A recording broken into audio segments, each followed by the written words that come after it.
ঘটনাবলীর ঘন ঘটা যখন বেশি ঘটতে থাকে তখন দেখা যায় যে আসল ঘটনাগুলো ধামাচাপা পড়ে যায়। তো এই যে আসল ঘটনাগুলো ধামাচাপা পড়ে যায়, তখন অনেক সুবিধাভোগী মানুষ আমাদেরকে নানাভাবে প্ররোচিত করার বা তাদের দলে ভেরানোর বা তাদের কাজগুলো করানোর নানা সুযোগ তৈরি করে নেয়। তো এই যে কোন ঘটনাটা আমাদের কাছে প্রয়োজনীয়, কোন ঘটনাটা আমাদের কাছে প্রয়োজনীয় না, এই যে সিদ্ধান্ত নেওয়ার যে ব্যাপারটা, এই সিদ্ধান্ত নেওয়ার ব্যাপারের জন্য আমাদের বিশ্লেষণধর্মী চিন্তার একটি চর্চার মধ্যে দিয়ে আমরা যাচ্ছি। এই জন্য আমরা M K centre for research and debate এর ক্রিটিক্যাল থিঙ্কিং এর উপর বিশেষ অনুষ্ঠান থিঙ্কিং ক্রিটিক্যাল থিঙ্কিং এর দ্বিতীয় পর্বে আজকে যুক্ত হয়েছি। আজকে পুরোটা সময় জুড়ে সঞ্চালনায় আমি থাকছি শৈবাল সাহা। আমাদের সাথে আজকে অতিথি হিসেবে আছেন সুদূর যুক্তরাষ্ট্র প্রবাসী ডক্টর মোহাম্মদ মুস্তাফিজুর রহমান খান। ডক্টর মোহাম্মদ মুস্তাফিজুর রহমান খান যুক্তরাষ্ট্রে একটি বিশ্ববিদ্যালয়ে শিক্ষকতা পেশায় নিয়োজিত আছেন। বলা হয়ে থাকে বাংলাদেশ নাকি একটি আবেগী জাতি। তো এই যে আবেগের দুটো দিক, একটা পজিটিভ দিক এবং নেগেটিভ দিক, এই বিষয়টা নিয়েই আজকে আমাদের পুরো অনুষ্ঠানটা সাজিয়েছি। তো প্রথমেই আমরা ডক্টর মোহাম্মদ মুস্তাফিজুর রহমান খানের কাছে জানতে চাইব, এই যে আবেগ, আবেগটা আমাদেরকে কিভাবে নিয়ন্ত্রণ করে এবং আমাদের যে যুক্তিসঙ্গত চিন্তা বা ক্রিটিক্যাল থিঙ্কিং বা বিশ্লেষণধর্মী চিন্তার ক্ষেত্রে এই আবেগটা আমাদেরকে কিভাবে প্রভাবিত করে। এই ব্যাপারে আমরা শুনবো ডক্টর মোহাম্মদ মুস্তাফিজুর রহমান খানের কাছে। ধন্যবাদ জনাব শৈবাল সাহা আমাকে কথা বলবার সুযোগ করে দেওয়ার জন্য। আপনি খুব সুন্দর করে বলেছেন যে আবেগ আমাদের সিদ্ধান্ত গ্রহণ প্রক্রিয়ায় গুরুত্বপূর্ণ একটি ভূমিকা রাখে। আবেগ যেমনি ইতিবাচক আবেগ তেমনি নেতিবাচক আবেগও আছে। আবেগ যেমনি আমাদেরকে আনন্দ বা আত্মবিশ্বাসের সাথে কাজ করতে সহযোগিতা করে, ঠিক একইভাবে রাগ, হতাশা বা ভয় এর সৃষ্টি করে। আবেগ দরকার, তবে আবেগের সাথে যদি একটু বিবেক যোগ করা যায় সেটা আরো অনেক ভালো। আমরা যেটা বলি যে আবেগ আমাদের আচরণকে প্রভাবিত করে, নিয়ন্ত্রণ করে বেশিরভাগ ক্ষেত্রেই। সেক্ষেত্রে আবেগ অবশ্যই গুরুত্বপূর্ণ। মানুষ মাত্রই আবেগপ্রবণ প্রাণী, আবেগপ্রবণ জীব, আমরা সবাই আবেগপ্রবণ। তো সেই আবেগটা যদি আমরা একটু নিয়ন্ত্রণ করতে পারি, অবশ্যই সেটি নিয়ন্ত্রণযোগ্য, এবং ইতিবাচক দিকে ধাবিত করতে পারি, তাহলে আমরা আমাদের ব্যক্তি জীবনে, পারিবারিক জীবনে, সমাজ জীবনে সিদ্ধান্ত গ্রহণ প্রক্রিয়ায় খুব সুন্দর করে এগিয়ে যেতে পারি। মানুষ স্বভাবতই আবেগপ্রবণ, এবং আবেগপ্রবণ বলেই আমরা মানুষ। সেটি যেমনি থাকবে, ঠিক তেমনি ভাবে সবসময় অতি আবেগ বা নেতিবাচক আবেগের বশবর্তী হলে আমাদের সিদ্ধান্ত গ্রহণ প্রক্রিয়ায় অনেক সমস্যা তৈরি হয়। আমরা সম্প্রতি যে ঘটনাবলীর ঘনঘটা দেখছি, আপনি যেটা বলার চেষ্টা করেছেন শুরুতে, সেখানে আমরা মনে করি যে বেশিরভাগ ক্ষেত্রেই আমরা বেশিরভাগ ক্ষেত্রেই আবেগের মাধ্যমে সিদ্ধান্তটা নিচ্ছি। আপনি দেখবেন যে সামাজিক মাধ্যমে এমন সব ভুল তথ্যের ছড়াছড়ি, গুজবের ছড়াছড়ি, সেই তথ্যগুলোকে আমরা বিশ্লেষণ না করেই আবেগের বশবর্তী হয়ে আমরা কোনো সিদ্ধান্ত নিচ্ছি, আমাদের আচরণের বহিঃপ্রকাশ ঘটাচ্ছি। এই আচরণটা হয়ে যাচ্ছে অনেক সময় সোশ্যাল মিডিয়াতে নেতিবাচক লেখালেখির মাধ্যমে, হয়ে যাচ্ছে আমাদের কথাবার্তার মাধ্যমে, হয়ে যাচ্ছে অন্য কোনো, এমনকি মারামারির মাধ্যমে। সেই জিনিসগুলোই আপনি দেখবেন যে আমাদের আহ, আচরণকে প্রভাবিত করছে, চিন্তা ভাবনাগুলোকে প্রভাবিত করছে, আমাদেরকে সংকুচিত করছে। এইখানে ক্রিটিক্যাল থিঙ্কিং আসলে দরকার, যে আমরা আবেগটা ইতিবাচক দিকে ধাবিত করতে চাই, আবেগটা নিয়ন্ত্রণ করতে চাই, এবং সেই আবেগটাতে আমরা ক্রিটিক্যাল থিঙ্কিং, বিশ্লেষণধর্মী চিন্তা ভাবনাটাকে নিয়ে আসতে চাই। অবশ্যই আবেগ দরকার, আমরা আবেগের জন্যই আছি, মানুষ আবেগপ্রবণ জীব। তবে এখানে আমরা ইতিবাচক দিকে ধাবিত হতে চাই। ধন্যবাদ। ধন্যবাদ ডক্টর মুস্তাফিজুর রহমান খান। আমরা একটা এবার সম্পূরক প্রশ্নে যাব। এতক্ষণ আমরা আবেগের ক্রিটিক্যাল থিঙ্কিং এর উপর যেই প্রভাব, হ্যাঁ, সেইটা সম্পর্কে আপনার কাছে জেনেছি। এবার একটু নতুন একটা বিষয় যুক্ত করি, সেটা হচ্ছে আমাদের চিন্তা এবং ভাবনা। আমাদের চিন্তা ভাবনাগুলো আমাদের পরিবেশ, আমাদের পরিবার, আমাদের বন্ধু বান্ধব, আমাদের শিক্ষা ব্যবস্থা, আমরা যাদের সাথে উঠি, আমরা যেই বিশ্বাস দ্বারা চালিত বা তাড়িত হই, সেই বিষয়টার উপর নির্ভর করে। এই যে আমাদের ভাবনা বা চিন্তা, আবেগটাকে আমরা একটা জায়গায় এখন তুলে রাখলাম, কিন্তু আমরা যদি একটু ফোকাসটা রাখি যে আমাদের ভাবনা এবং চিন্তাগুলোর ক্ষেত্রে, এই ভাবনা এবং চিন্তাগুলো আমাদের বিশ্লেষণধর্মী বা ক্রিটিক্যাল চিন্তার ক্ষেত্রে বা যৌক্তিক সিদ্ধান্ত নেওয়ার ক্ষেত্রে কিভাবে প্রভাবিত করতে পারে, ডক্টর মোস্তাফিজুর রহমান খান। জি, ধন্যবাদ আবারও। আমরা বলি emotions, actions, thoughts, EAT, emotions, actions, thoughts. Emotions হচ্ছে আবেগ, অ্যাকশনস হচ্ছে আচরণ বা কার্যক্রম, থটস হচ্ছে ভাবনা বা চিন্তা ভাবনা। এবং এটা চক্রাকারে ঘুরতে থাকে। আমাদের ভাবনাগুলো আমাদের ইমোশনকে প্রভাবিত করে, আমাদের ইমোশন বা আবেগ আমাদের আচরণকে প্রভাবিত করে, আবার একইভাবে আমাদের আচরণ আমাদের ভাবনাগুলোকে প্রভাবিত করে। খুব সহজে একটা উদাহরণ দিই। যেমন ধরুন, আমি যদি আজকে আপনাকে একটা টেক্সট করি, আপনি যদি 48 ঘন্টার মধ্যে রিপ্লাই না দেন, তাহলে আমি হয়তো ভাবতে পারি আপনি হয়তো আমার সাথে যোগাযোগটা রাখতে চাচ্ছেন না। কিংবা আমি হয়তো বড় একটা টেক্সট করলাম, আপনি ছোট একটা রিপ্লাই দিলেন, উত্তর দিলেন, তাহলে আমি হয়তো ভাববো যে আপনি হয়তো আমাকে খুব বেশি পছন্দ করছেন না। যখনই আমি ভাববো, আমার ভাবনায় যখন আসবে আপনি হয়তো আমার সাথে যোগাযোগ রাখতে চাচ্ছেন না, আপনি হয়তো আমাকে পছন্দ করছেন না, তখন কিন্তু আমার ইমোশন, আবেগ আপনার জন্য খুব বেশি ইতিবাচক ভাবে কাজ নাও করতে পারে, হয়তো করবে না। তখন আমার হয়তো আচরণ এরকম হবে, পরবর্তীতে আমি হয়তো আপনাকে লম্বা টেক্সট দিব না, কিংবা পরবর্তীতে আমি হয়তো সবসময় যোগাযোগ আপনার সাথে রাখতে চাইবো না। কিংবা দেখবেন যে স্কুলের ক্ষেত্রে যদি বলি, একজন বন্ধু আরেকজন বন্ধুকে যদি ডাক দেয় নাম ধরে, এবং সেই বন্ধু যদি সাড়া না দেয় ডাকে, তাহলে সে হয়তো ভাববে আমি তাকে ডাকলাম, সে আমাকে পাত্তাই দিল না, তারপরে সে ডাকবেই না। কিন্তু সে যদি একটু চিন্তা করে, ক্রিটিক্যাল থিঙ্কিং করে, যে আসলে কেন সাড়া দিল না, তার কি জরুরি কোনো কাজ আছে, তার কি বাসায় কোনো জরুরি কিছু আছে, কিংবা তার কি জরুরি কোনো ক্লাস আছে, অথবা সে কি শুনতে পেয়েছে ডাকটা, অথবা সে কি এই অন্য কোনো গান শুনতেছিল, এই চিন্তাটা করে আমরা যদি আবারও তাকে জিজ্ঞেস করি, ভাই আমি তোমাকে ডেকেছি, তুমি কেন আমাকে সাড়া দাওনি, তখন কিন্তু আমরা আসল ঘটনাটা পেয়ে যাব। কিন্তু আমি যদি সেই জিজ্ঞাসাটা না করে, আমি যদি শুধু সেই সাড়া না পাওয়ার কারণেই যদি সিদ্ধান্তটা নিয়ে ফেলি আবেগের কারণে, এবং আমার আচরণ হবে কি, পরবর্তীতে আমি তাকে ডাকলাম না, তার সাথে আমার যোগাযোগটা কমে গেল, তাহলে আমার ভাবনাগুলোতে সেই আবেগটা স্থান পেয়ে গেল। অর্থাৎ আবেগ, আচরণ এবং ভাবনা তিনটা চক্র আকারে যে ঘুরছে, সেখানে আমি বন্দী হয়ে গেলাম, আমি এখানে ক্রিটিক্যাল থিঙ্কিং এর স্থানটা দিতে পারলাম না। যেখানে আমি মনে করি আজকাল সামাজিক যোগাযোগ মাধ্যমে যোগাযোগের অভাবের কারণে, যদিও সামাজিক যোগাযোগ মাধ্যম বিশাল ব্যাপার, আমরা যোগাযোগ করতে পারি সব সময়, আমি আপনার সাথে সরাসরি কথা বলছি সুদূর বিদেশ থেকে, তারপরেও আমার কাছে মনে হয় যে মানুষের মানুষের যে যোগাযোগ, নেটওয়ার্কিং, সামাজিক যোগাযোগ, হিউম্যান যোগাযোগ, এটা আমাদের এখনো কম হচ্ছে আমাদের সহিষ্ণুতার অভাবের কারণে। আপনি দেখবেন যে আমরা যারা সমাজ জীবন নিয়ে কথা বলি, রাজনৈতিক জীবন নিয়ে কথা বলি, আমরা যারা পরিবেশ নিয়ে কাজ করি, এখনো আমি মনে করি যে আমাদের মধ্যে যোগাযোগের অভাব আছে। কোনো একটা সামাজিক মাধ্যমে কোনো একটা স্ট্যাটাস দেখে আমরা সিদ্ধান্ত নিয়ে নিই, কিন্তু সেই স্ট্যাটাসের পিছনের যে কারণগুলো সেটাও আমরা ভাবি না। যিনি স্ট্যাটাসটা দিলেন, তার ব্যক্তিগত, পারিবারিক, তার সামাজিক, তার ওই মুহূর্তের অবস্থান, তার ভবিষ্যৎ লক্ষ্য, সেটা নিয়েও আমরা ভাবি না, এবং সেটার ইমপ্লিকেশন নিয়েও ভাবি না। আমরা শুধু স্ট্যাটাসটা নিয়ে ভেবেই আক্ষরিক ভাবে অনুবাদ করে সেটা নিয়ে আমরা আমাদের আবেগ বা রিয়াকশন বা আচরণ করি। এবং দেখবেন যে সেই ক্ষেত্রে আমরা ওই ক্রিটিক্যাল থিঙ্কিংটা করি না বললে আমাদের এই ভাবনাগুলোই এমন ভাবে সংকুচিত হয়ে যায়, সংকীর্ণ হয়ে যায়, ভাবনাগুলোই আমাদের আবেগকে গ্রাস করে ফেলে, যেটা ইতিবাচক আবেগকে নেতিবাচক আবেগে রূপান্তরিত করে, এবং আমাদের আচরণের বহিঃপ্রকাশের মাধ্যমে সেটা অবশ্যই নেতিবাচক হয়ে থাকে। বহিঃপ্রকাশের মাধ্যমে আমাদের রাগ, হতাশা, ভয় আমাদের সমাজ জীবনে বিভিন্ন অসঙ্গতি নিয়ে আসে।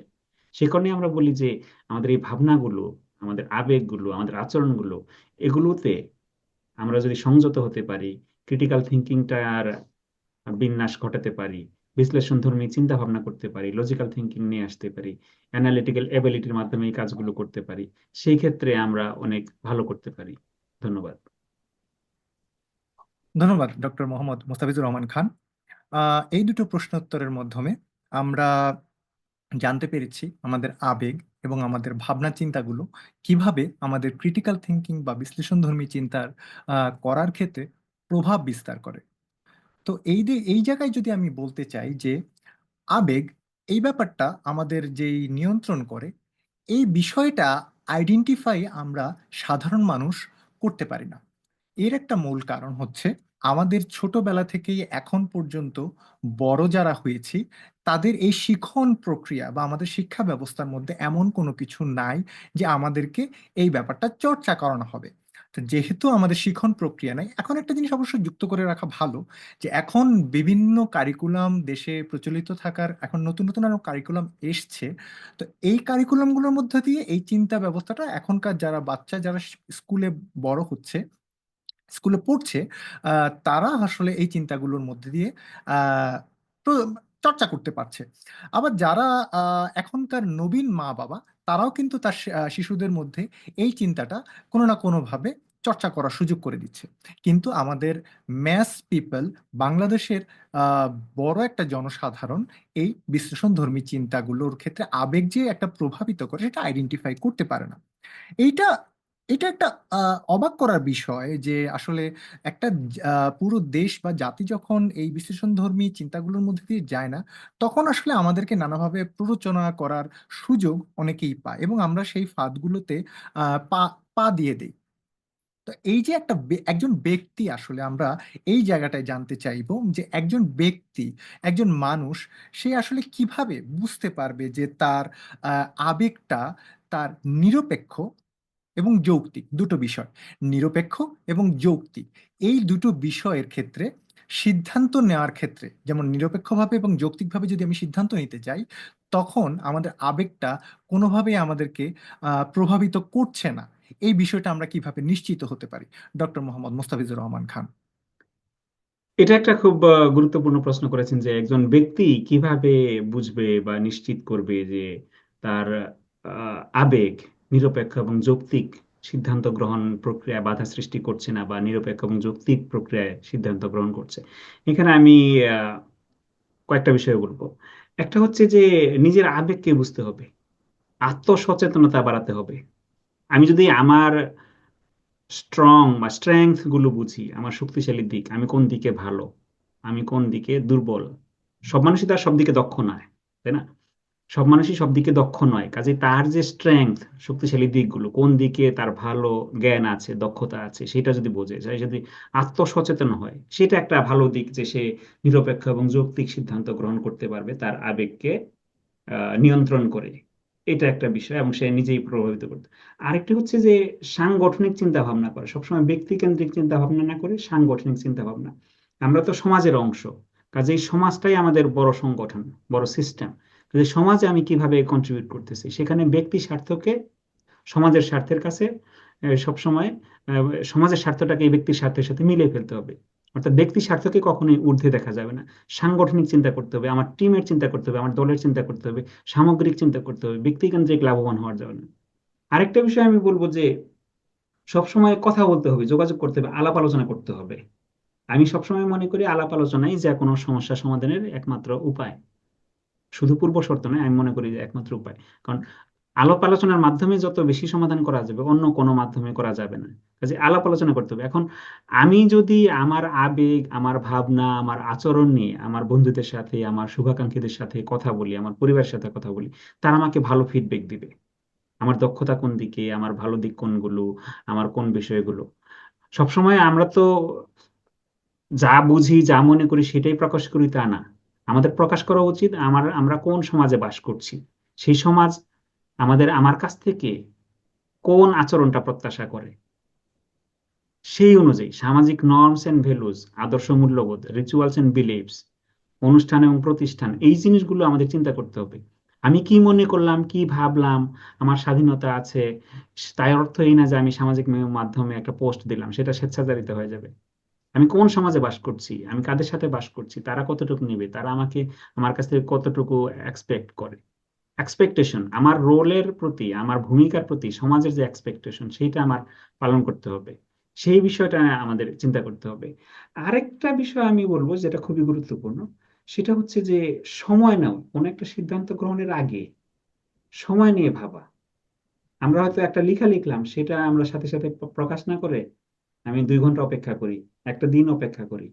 ওই 2 ঘন্টা পরে, একদিন পরে আমার আচরণ, আমার ভাবনা, আমার আবেগ পরিবর্তন হতে পারে। তখন ওই লেখাটার প্রতি হয়তো আমার দৃষ্টিভঙ্গি পাল্টে যেতে পারে। কাজে আমি যেটা বলার চেষ্টা করলাম যে কোনো একটা সিদ্ধান্ত নেওয়ার ক্ষেত্রে আমরা যখন সময় নেব, তখনই আমরা বলবো যে আমরা আমাদের আবেগকে নিরপেক্ষ এবং যৌক্তিক সিদ্ধান্ত গ্রহণের ক্ষেত্রে ব্যবহার করতে পারছি, এবং সেটা ইতিবাচক আবেগ হবে এবং সিদ্ধান্তটাও ভালো হবে। ধন্যবাদ। ধন্যবাদ ডক্টর মোস্তাফিজুর রহমান খান। তো এই জায়গাতেও আমরা দ্বিতীয় প্রশ্নের মতো তৃতীয় প্রশ্নেও একটি সম্পূরক প্রশ্ন করব। এটা হচ্ছে, আপনি আবেগ নিয়ে বলছিলেন যে আবেগটা আমাদের নিরপেক্ষ এবং যুক্তিসঙ্গত চিন্তার ক্ষেত্রে কিভাবে প্রভাব বিস্তার করে, এবং এই যে আবেগের প্রভাব থেকে আমাদের নিরপেক্ষ এবং যুক্তিসঙ্গত চিন্তাগুলো সিদ্ধান্তগুলোকে কিভাবে আমরা রক্ষা করতে পারি। তো এইবার যদি আবেগটাকে আবারও একপাশে তুলে রেখে শুধুমাত্র আমাদের ভাবনা বা চিন্তাটাকে নিয়ে আসি, যে আহ, এইবার জায়গায় আমরা জানতে চাইবো যে আমাদের ভাবনা বা চিন্তাগুলো আমাদের নিরপেক্ষ এবং যুক্তিসঙ্গত যেই সিদ্ধান্তগুলো, সেগুলোতে কোনোভাবেই প্রভাব বিস্তার করবে না, বা করলেও কতটুকু করবে, সেই মেজারমেন্টটা সেটা আমরা কিভাবে আইডেন্টিফাই করতে পারবো বা বুঝতে পারবো, এই ব্যাপারটা সম্পর্কে যদি ডক্টর মুস্তাফিজুর রহমান খান আমাদের বলতেন। জি। এবারও আমি আপনার কথা সূত্র ধরেই বলি যে শুরুতে যেটা করতে হবে, আমাদের আমাদের যুক্তি এবং তথ্য ভিত্তিক সিদ্ধান্ত নিতে হবে। আমাদের কাছে যুক্তির সংজ্ঞায়নটা হয়তো ধোঁয়াশাপূর্ণ মনে হতে পারে, তারপরেও মোটামুটি আমাদের কাছে যে আইডিয়াটা আছে সেটা, যে আমাদের এভিডেন্স বেসড প্র্যাকটিস, এভিডেন্স থাকতে হবে আমি যে সিদ্ধান্তটা নিচ্ছি সেটার পেছনে তথ্য আছে কিনা, তত্ত্ব আছে কিনা এবং যুক্তি আছে কিনা। যুক্তি এবং তথ্য ভিত্তিক সিদ্ধান্ত নিতে হবে, যে ক্ষেত্রে যে কোনো সিদ্ধান্তই নেই না কেন, যত ভালো সিদ্ধান্তই হোক না কেন, সেটাতে আমাদের অধিকাংশ জনগণের সমর্থন আছে কিনা, অধিকাংশ মানুষের সমর্থন আছে কিনা, কিংবা সেটা মানুষ চায় কিনা। সেটা যত ভালো সিদ্ধান্তই হোক, সেটা অবশ্যই সবার মতামতের প্রতি শ্রদ্ধা রেখে হতে হবে। যুক্তি এবং তথ্য ভিত্তিক সিদ্ধান্ত। আরেকটা যেটা বলবো যে ওই আমরা যেটা বলি যে বায়াসনেস বা পক্ষপাতমূলক, পক্ষপাতমূলক সিদ্ধান্ত পরিহার করতে হবে। আমাদের ভাবনাগুলোকে ভাবতে হবে যে এটা কি পক্ষপাতমূলক হলো কিনা, একটা পক্ষের জন্য এটা হয়ে গেল কিনা, একটা বিশেষ গ্রুপকে আমি বেশি সমর্থন দিচ্ছি কিনা, তারা আমার গ্রুপ হোক, যার গ্রুপই হোক, যার দলই হোক, আমার দলই হোক, সেটা একটা বিশেষ পক্ষের জন্য আমার সিদ্ধান্তটা হলো কিনা, আমার আচরণটা আমি যখন করছি তখন সেইটা একটা বিশেষ পক্ষকে বিশেষ সুবিধা দিচ্ছে কিনা। রাজনীতির ক্ষেত্রে বলি, সমাজনীতির ক্ষেত্রে বলি, অনেক ক্ষেত্রে আমরা দেখি কি, আমরা মনে করি যে অধিকাংশ লোক আমার সাথে আছে বলেই তাহলে আমি অসুবিধা নাই, যেহেতু এই সিদ্ধান্তটা নিলে অধিকাংশ মানুষ আমার সাথে থাকবে, তাহলে আমি এই সিদ্ধান্ত নেই। কিন্তু সবসময় অধিকাংশ মানুষও যে কি বলে আবেগপূর্ণ ভাবনাপূর্ণ চিন্তা ভাবনার ক্ষেত্রে পক্ষপাতমূলক হতে পারে, সেটা আমরা অনেক সময় ভাবি না। আমাদের ভাবতে হবে সামাজিক অগ্রগতি, সামাজিক উন্নয়ন। কাজেই আমরা যখন ভাববো যে আমার এই সিদ্ধান্তটা বিশেষ দলের বিশেষ গ্রুপের না হয়ে, কারো পক্ষপাতমূলক না হয়ে, পুরো সামাজিক উন্নয়নে অবদান রাখছে, তখনই সেটা বলবো যে আমি পক্ষপাতমূলক আহ দিক পরিহার করে আমি সিদ্ধান্ত নিতে পারছি। সর্বশেষ যে বিষয়টা বলবো, ক্রিটিক্যাল থিঙ্কিং প্রয়োগ করা।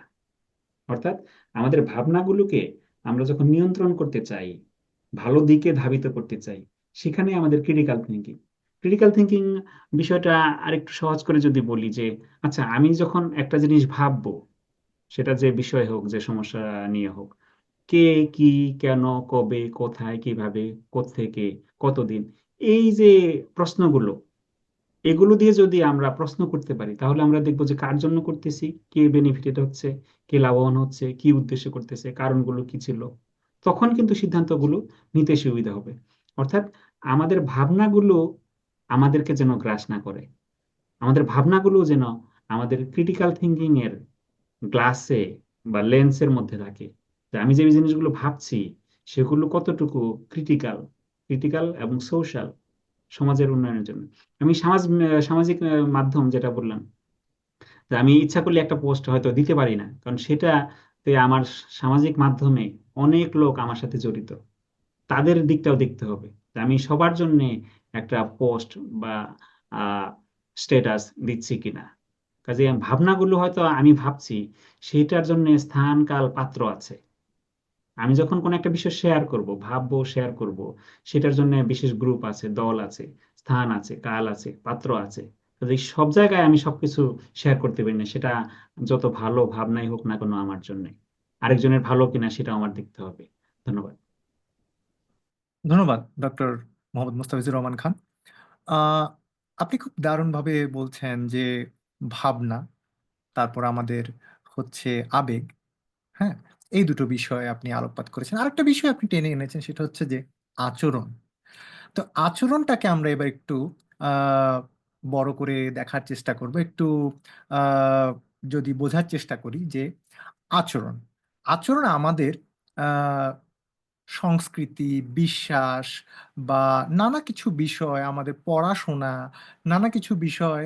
আমি কিন্তু পড়াশোনা বলতে পুঁথিগত বা হচ্ছে স্কুলে যাওয়া পড়াশোনা বলছি না, আমরা যেই চারপাশে পড়াশোনা করতে থাকি, দেখে দেখেও কিন্তু মানুষ অনেক কিছু পড়তে পারে।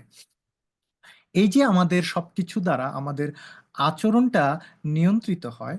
তো আচরণের ক্ষেত্রে আমরা যদি একটু বোঝার চেষ্টা করি যে আমরা কখনো কখনো দেখা যায় যে কারো কারো আচরণে প্রচণ্ড বিরক্ত হয়ে যাই।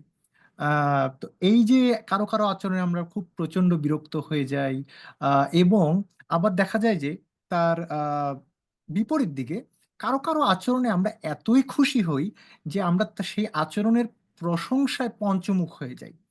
তো এই জায়গাটায় আমরা একটু আহ, যদি আচরণটাকে নিয়ে আসি, যে তিনটা বিষয় একসাথে নিয়ে আসবো, যে আবেগ, আমাদের চিন্তা ভাবনা এবং আমাদের আচরণ। এই তিনটা বিষয়কে আমরা যদি একটু একসাথে নিয়ে এসে যে বোঝার চেষ্টা করি যে এই তিনটা বিষয় একই সাথে কিভাবে আমাদের ক্রিটিক্যাল থিঙ্কিং এর মধ্যে বা আমাদের বিশ্লেষণধর্মী যে চিন্তার প্রক্রিয়া, তো এই প্রক্রিয়াটার মধ্যে আমরা প্রয়োগ করতে পারি। ডক্টর মোস্তাফিজুর রহমান খান, আপনি এই বিষয়ে যদি আমাদেরকে একটু আলোকপাত করতেন। আমি আপনার এই প্রশ্নের উত্তরে এই তিনটা বিষয়ই বলবো, যে আমরা ক্রিটিক্যাল থিঙ্কিং এর মাধ্যমে আমরা আমাদের আবেগ, আচরণ এবং ভাবনাগুলোকে খুব সুন্দরভাবে, কার্যকরভাবে, যুক্তিনিষ্ঠভাবে প্রয়োগ করতে পারি, যুক্তিনিষ্ঠ সিদ্ধান্ত গ্রহণ করতে পারি, এবং এটি আমাদের ব্যক্তি এবং সমাজ জীবনের জন্য খুবই গুরুত্বপূর্ণ। এখন শুরুতে যদি আবেগের বিষয়টা বলি, এখন সিদ্ধান্ত নেওয়ার ক্ষেত্রে আমাদের আবেগের বিষয়টা আসলে বোঝা উচিত ক্রিটিক্যাল থিঙ্কিং এর মাধ্যমে, যে সেটা আসলে কতদূর ভালো হচ্ছে, কার জন্য ভালো হচ্ছে, শুধু আমার জন্য, নাকি শুধু আমার দলের জন্য, নাকি আমার সমাজের জন্য। এই আবেগের বিষয়টা আমাদের দেখতে হবে। কাজেই ওই যে যে বিষয়টা শুরুতে বলেছিলাম, যে ইতিবাচক আবেগ এবং নেতিবাচক আবেগ, আত্মবিশ্বাস, আনন্দ, রাগ, হতাশা, ভয়, এগুলোর বাইরে যখন আমি সিদ্ধান্ত নিতে পারবো, সে তখনই আমি ক্রিটিক্যাল থিঙ্কিং এর মাধ্যমে সিদ্ধান্তটা নিলাম। কাজে আবেগের জন্য আবেগটা খুব গুরুত্বপূর্ণ। আর আচরণ যে বিষয়টা বললেন, আচরণটা তো আসলে আমাদের কথা, কর্ম, চিন্তা, তাই না? কথার মাধ্যমে আমরা আচরণ করি, কর্মের মাধ্যমে আচরণ করি, চিন্তার মাধ্যমে আচরণ করি। কাজে এই আচরণটা খুব গুরুত্বপূর্ণ। এবং এখানে আমরা যদি একটু ভেবে সিদ্ধান্ত নেই ক্রিটিক্যাল থিঙ্কিং এর মাধ্যমে, যেটা একটু আগে বললাম, যে আলাপ আলোচনা করে, সাংগঠনিক চিন্তা ভাবনা করে, পক্ষপাতমূলক দিকগুলো পরিহার করে, সময় নিয়ে যদি ডিসিশন নেই, তাহলে কিন্তু আচরণটা আমার ভালো হয়। অর্থাৎ আমি যে কথাটা বলছি, আমি যে কর্মটা বলছি, যে আমি যে চিন্তাটা করছি, সেটাই তো আমার আচরণ। আমার দৃষ্টিভঙ্গি, আমার বডি ল্যাঙ্গুয়েজ, আমার আই কন্ট্যাক্ট, সবই তো আচরণ, তাই না? কাজে এইটা যদি আমি একটু ভেবে করি, একটু সময় নিয়ে করি, আমি সবার জন্য চিন্তা করি করি, সাংগঠনিক চিন্তা করি করি, ব্যক্তি চিন্তা না করে, তাহলে কিন্তু আমি এখানে সফল হতে পারতেছি। আর ভাবনার ক্ষেত্রে যেটা, আহ এখন ভাবনা অনেক রকমের আছে। আহ আমরা এখানে পড়ি বা পড়াশোনা করি বা পড়াই, যে কিছু কিছু ব্যক্তি, পরিবার, সমাজ আছে যারা বাইরের ভাবনাগুলোকে গ্রহণ করতে স্বাচ্ছন্দ্য বোধ করে না। মানে তাদের মনের জানালাগুলো, ভাবনার জানালাগুলো, চিন্তার জানালাগুলো বন্ধ। আবার কিছু কিছু ব্যক্তি, পরিবার, সমাজ আছে যারা অপরের মতামতকে সম্মান জানায়, তাদের চিন্তা ভাবনাকে। ওপেন সিস্টেম এবং ক্লোজড সিস্টেম বলি আমরা। তো এখানে আমাদের আসলে চিন্তা ভাবনায় বা ভাবনায় খোলামেলা মনোভাব, উদার মনোভাব রাখা উচিত। যে আমি আরেকজনের সাথে আমি যেরকম চাই সেরকম ভাবেই তার সাথে যোগাযোগ করতে চাই, নেটওয়ার্ক করতে চাই। এবং আমার ভাবনায় আমার প্রাধান্য যেমন থাকবে, তার প্রাধান্য থাকবে। আমার প্রিয়জনের জন্য যেমনি প্রাধান্য থাকবে, অপরের জন্য ঠিক তেমনি থাকবে। অর্থাৎ পুরো সমাজটাই তো আমি, আমার সমাজেই তো আমি বাস করি। কাজেই আমি ভালো মানে সমাজ ভালো, সমাজ ভালো মানে আমি ভালো। কাজেই ভাবনা চিন্তায় যদি সমাজ থাকে, সংগঠন থাকে, টিম থাকে, দেশ থাকে, তাহলেই আমরা কিন্তু আমাদের ভাবনাটাকে আর উদার করতে পারি, আর খোলা মনের চিন্তা ভাবনা করতে পারি। এবং এই জিনিসগুলো সম্ভব হয়, ওই যে বললাম, যে ক্রিটিক্যাল থিঙ্কিং। আমরা যখন logical thinking, critical thinking, critical analytical ability, আমরা যখন চিন্তা করি যে আচ্ছা আমি যে কাজটা করব এর পেছনের ঘটনাটা কি, তার পেছনের ঘটনাটা কি, সামনে কি হবে, তখন কিন্তু এই জিনিসগুলো আমরা খুব সুন্দর করে এগিয়ে যেতে পারি। আপনি দেখবেন যে সব সময় কিন্তু কারণ গুণে কার্য হয় না, যে একজন মানুষ আরেকজনকে ধাক্কা দিয়েছে সামনে গিয়েছে, বা একজন স্টুডেন্টকে তার বাবা মা পড়তে বলেছে সে পড়ছে।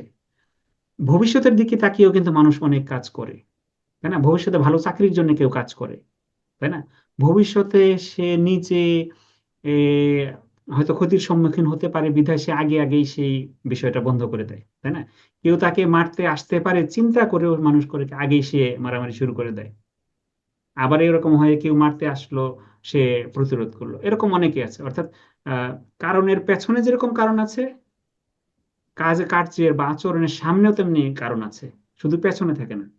আচরণের পেছনে কারণ আছে, আচরণের সামনেও কারণ আছে। এই জিনিসগুলো আমাদের আসলে ক্রিটিক্যালি ভাবতে হবে, সামাজিক দিক দিয়ে ক্রিটিক্যাল এবং সোশ্যাল এই দুটো আসপেক্টে, যে আমরা আসলে কোথায় যেতে চাই, কি করতে চাই, আমার এই আচরণের ফলে, কথা কর্ম এবং চিন্তার ফলে আমি আরেকজনের কতটুকু ক্ষতি করছি, কতটুকু উপকার করতে পারছি, আমার প্যাশন, আমার প্রফেশন, আমার সমাজ, আমার চিন্তা, আমার জাতি, সবকিছুতে একটা ব্যালান্স, ভারসাম্য থাকছে কিনা। অর্থাৎ আবেগ, আচরণ এবং ভাবনা, এই তিনটার মধ্যে ভারসাম্য থাকছে কিনা, এই তিনটার একটা সমন্বয় আমরা করতে পারছি কিনা ক্রিটিক্যাল থিঙ্কিং এর মাধ্যমে। ধন্যবাদ। ধন্যবাদ ডক্টর মোস্তাফিজুর রহমান খান। আমরা এখন প্রায় শেষ পর্যায়ে চলে এসেছি আজকে আমাদের থিঙ্কিং ক্রিটিক্যাল থিঙ্কিং এর দ্বিতীয় পর্বের অনুষ্ঠানে। তো আজকের অনুষ্ঠানে আমরা যেটা আলোকপাত করার চেষ্টা করেছি যে আমাদের আবেগ, আমাদের ভাবনা, আমাদের আচরণ, এই তিনটা বিষয় আমাদের ক্রিটিক্যাল থিঙ্কিং বা বিশ্লেষণধর্মী চিন্তা চর্চার ক্ষেত্রে কিভাবে সম্পর্কিত বা কিভাবে প্রভাব ফেলতে পারে, এর ইতিবাচক বা নেতিবাচক দিক থাকলে কিভাবে সেটা আমরা সমন্বয় করতে পারবো আমাদের সব কিছু ক্ষেত্রে, আমাদের সিদ্ধান্ত নেওয়ার ক্ষেত্রে, আমাদের জীবনে প্রয়োগ করার ক্ষেত্রে, সেই বিষয়গুলো আমরা ডক্টর মোহাম্মদ মুস্তাফিজুর রহমান খানের কাছে আমরা জানতে পেরেছি। তো আমাদের এই ক্রিটিক্যাল থিঙ্কিং যেই আহ, চর্চার জায়গাটা আমরা চলমান রাখবো। আমাদের থিঙ্কিং ক্রিটিক্যাল থিঙ্কিং যেই প্রক্রিয়াটা আমরা শুরু করেছি, এর মাধ্যমে আমরা চিন্তার চর্চার, নতুন নতুন ভাবনা চর্চার জায়গাটা আমরা সকলের জন্য উন্মুক্ত রাখবো। এবং সামনে আরও কিছু দারুণ দারুণ আমরা এপিসোড নিয়ে আসার চেষ্টা করছি। সেখানে আশা করছি আমরা আবারও ডক্টর মোহাম্মদ মুস্তাফিজুর রহমান খানকে আমরা যুক্ত করতে পারবো। ধন্যবাদ ডক্টর মোহাম্মদ মুস্তাফিজুর রহমান খান, আপনার মূল্যবান সময় থেকে আপনি আমাদেরকে এই অনুষ্ঠানে যুক্ত হয়ে সময় দেওয়ার জন্য। আপনাকেও ধন্যবাদ, আপনাদের সবাইকে ধন্যবাদ।